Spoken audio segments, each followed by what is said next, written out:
আসসালামু আলাইকুম ভিউয়ার্স। তো ২৮,০০০ আমার জিক্সার মনোটন বাইকটি ২৮,০০০ কিলোমিটার চলে গেছে। তো ২৮,০০০ কিলোমিটার চলার পরে বাইকটি কী কন্ডিশন আছে তা আমি আপনাদের কাছে দেখানোর জন্য ভিডিওটি করছি।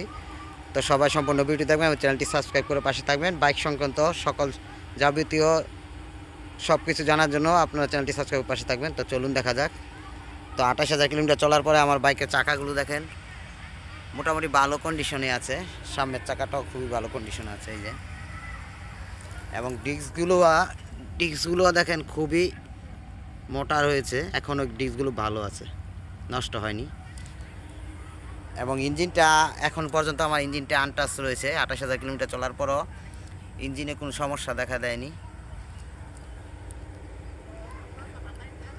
আমি দেখিয়ে দিচ্ছি যে ওভারঅল কন্ডিশনই ভালো রয়েছে। এবং সবগুলো লাইটও দেখেন, সবগুলো সুইচই ভালো কন্ডিশনে রয়েছে সবগুলো। এবং দেখিয়ে দিচ্ছি আমি যে আমার ২৮,০০০ কিলোমিটারটা চলাটা আমি দেখিয়ে দিচ্ছি। ২৮,১৩৫ কিলোমিটার আপাতত চলেছে। তো সব সুইচ কন্ডিশন এবং গাড়ির কন্ডিশন সবই ফ্রেশ রয়েছে। দেখ সাসপেনশনটাও দেখিয়ে দিচ্ছি, সাসপেনশনটাও ফ্রেশ কন্ডিশনে আছে এই যে।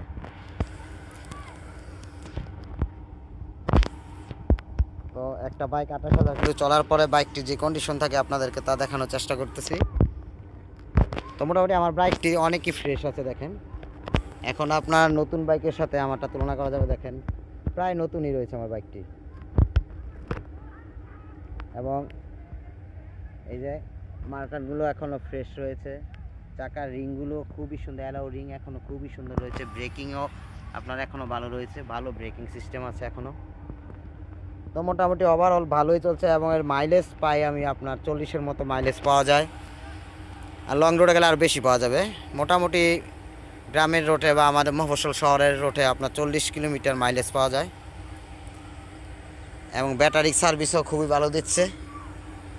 তো ওভারঅল দেখতে ২৮,০০০ কিলোমিটার চলার পরে বাইকটি আমাকে ভালোই সার্ভিস দিচ্ছে। আপনারা যারা ভাবছেন জিক্সার মনোটন ক্রয় করবেন তারা অবশ্যই করতে পারেন। 2025 সালের নিউ মডেল এখন এসেছে এবং নতুন গ্রাফিক্সে, ওই বাইকগুলো অবশ্যই ভালো হবে।